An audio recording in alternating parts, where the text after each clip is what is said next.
So I agree. Like, there's a lot of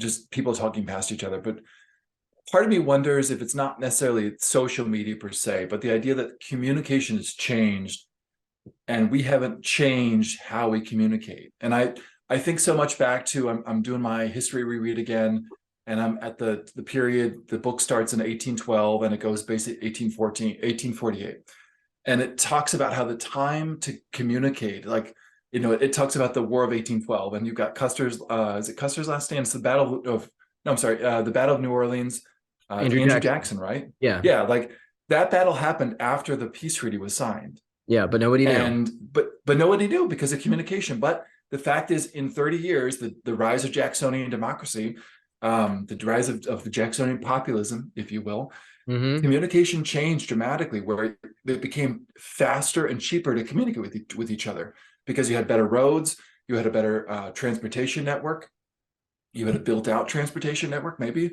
Um, and I just wonder if it's not necessarily per se that we're all kind of talking past each other because we all really want this wrong, but it's a different communication environment in terms of it's just online all the time now.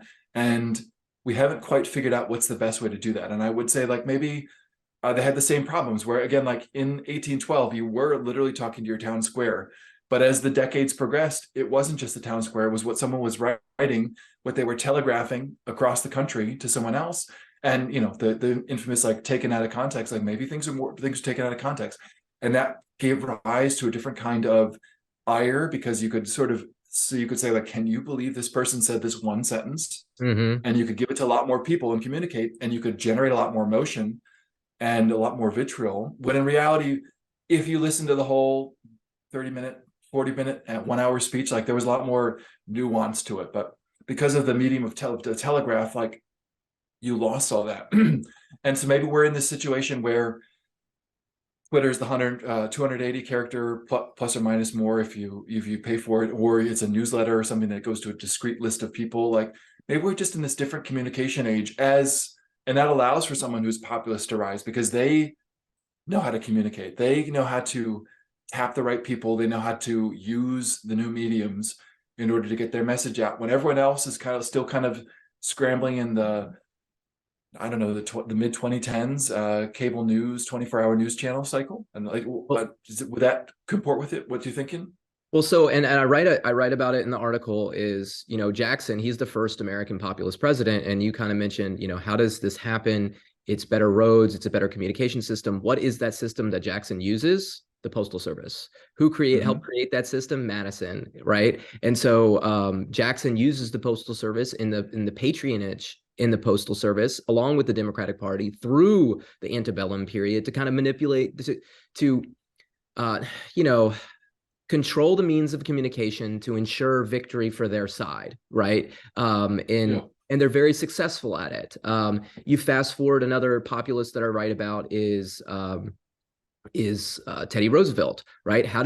What was his thing? His thing was the bully pulpit, right? He talked directly to the journalist, and the journalist wrote the stories that he wanted to write. And he was able to communicate because that was the burgeoning communication mechanism of the time. You had Pulitzer, you had, oh man, I can't even think of all Like, the names. again, like a different kind of, like, a different kind of communication landscape. A different type of communication landscape. You fast forward, you had FDR. I didn't drop him in the article, but he's another populist leader, right? And he communicated through the radio, the firesides chats. You fast forward again, you have Donald Trump, right? What was his medium? It was Twitter, and then the one that I really focus on is Lincoln. And what was his medium? His was debates, right? It was the Mm-hmm. Lincoln Douglas debates. And he was basically, he's debating with these people, which a large number of people got to hear Lincoln's thought process on government and what type of leader they thought he would be. And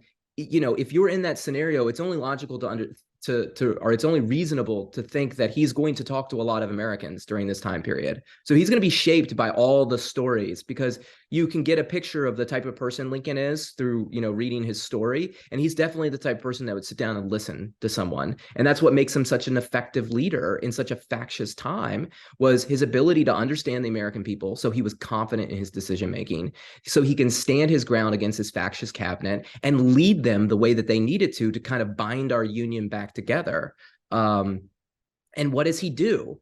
He does what all the other populist leaders do, which is they speak against an institution, right? The institution Jackson spoke against was the Republican, the aristocracy of the founding, right? The Republican Party of the time.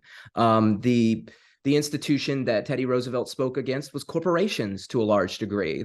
He spoke for the common man, even though he came from a wealthy, powerful family, but he walked the streets of New York, as police commissioner, and learned about, people's lives so he could connect and speak with them. So you get that understanding of what a populist leader is and who and how they should be. And Lincoln was especially skilled in this. And I think that where the other ones spoke against the institutions, he speaks against them and created a new one against the Democratic Party, against the slaveholders, but also creating the Republican Party, the new institution. As Levin is titled, the book is A Time to Build. You don't want a populist revolution. You want a populist reform movement where people become engaged with their communities, become engaged with their with their government, and get out and actually elect better leaders. And those leaders listen and inform and debate in the sphere to make some real change in society.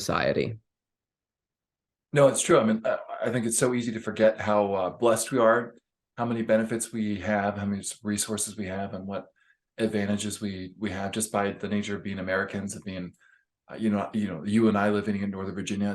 It's a great place to live in general, and it's very easy to forget that and to think like, well, oh my gosh, it's so difficult in X, Y, or Z. I mean, I think we have to be careful. We have to be great, and but one of Cicero's things is gratitude for what we have, because if we're not grateful for what's been given to us, it's very easy to become cynical and try to break things down without realizing the wider spread implications of something like that. So I think that's a good point to make. It's not a populist revolution.